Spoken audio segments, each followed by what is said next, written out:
I'm Lazar. I work at 3D Makerstone, where I work as a 3D print specialist.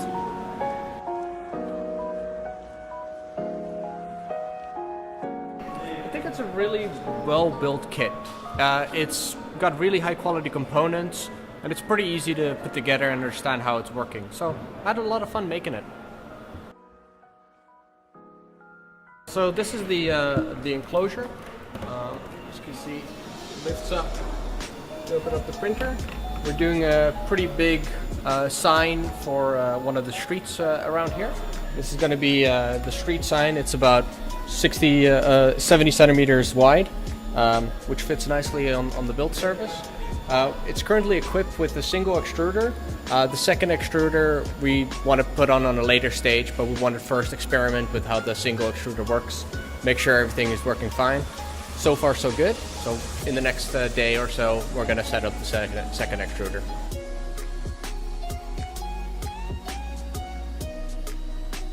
Yeah, we have a couple of printers you have to assemble yourself. This one has been definitely much easier packet to put together. So it's a very simple box construction. It's very sturdy, very easy to put together. The only thing is, because it's such a big printer, you do have to put a lot of screws together, but that's always going to be the case in this size.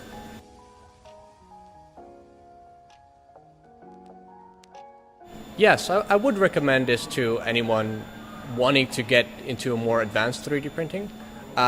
Because when you put together a machine, you have a much greater understanding of how it works. When you buy a kit and put it together, you can go printing very quickly, but if something goes wrong, or if you want to maybe in the future modify the machine or do anything to it, you really need to understand why each component is put where it is. And a self-assembly kit is perfect for that. You know why every piece does what it does, you know where everything is, you know how it works, you know how to fix it if anything goes wrong. And sadly, even in this day and age, 3D printers just aren't perfect yet. So you do need to do repairs no matter what the printer is.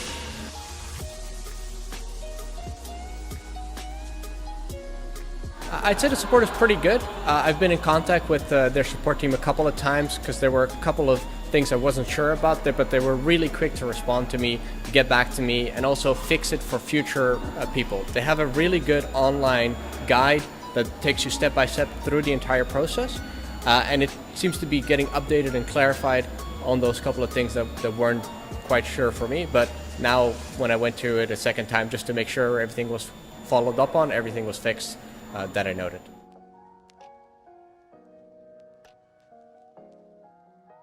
If you compare to a regular size printer, like even an Ultimaker 5, it's a really reasonable price for this size of a printer, especially with the high quality components that are in it.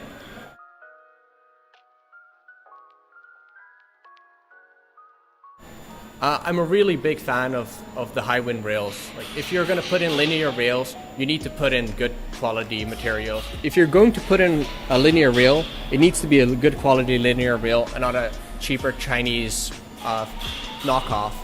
You don't want to have any issues on those critical components. I'm also a really big fan of the E3D ecosystem. This is equipped with an E3D Volcano and an E3D Titan. Those are great extruders. There's a lot of information about those online. They're very reliable, they're very well known, and E3D makes good quality components.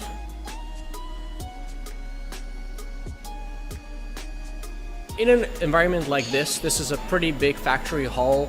Because there's a lot of draft, you need to have an enclosure around these kinds of machines, because otherwise you're going to have wind coming in, cooling down the parts, and causing issues. So for this environment, you absolutely need to have an enclosure, and this is a very well-fitting enclosure. There's very little gaps around the sides, the panels are nicely made, and everything fits together really snugly. So it is something you do have to watch out for during the assembly, that you do make sure that all your tolerances are set up, but if you do so, it's really nice to have it all come together like Legos.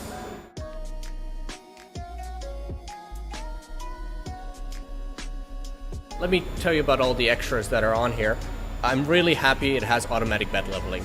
For a print this size, it will be a nightmare to have to tweak it all and get it perfect every print. So I'm really happy that's on it, especially because you can have multiple profiles, and sometimes we only use half the bed, so we only heat up half the bed, which is also a nice feature. The filament runout sensor, another thing that needs to be standard on every printer these days, so it's also a very nice feature to have. Overall, I'm just really happy with the machine. It delivers the prints very nicely. It's a really high quality piece of kit, and assembling it was pretty easy, so overall give it a pretty big thumbs up.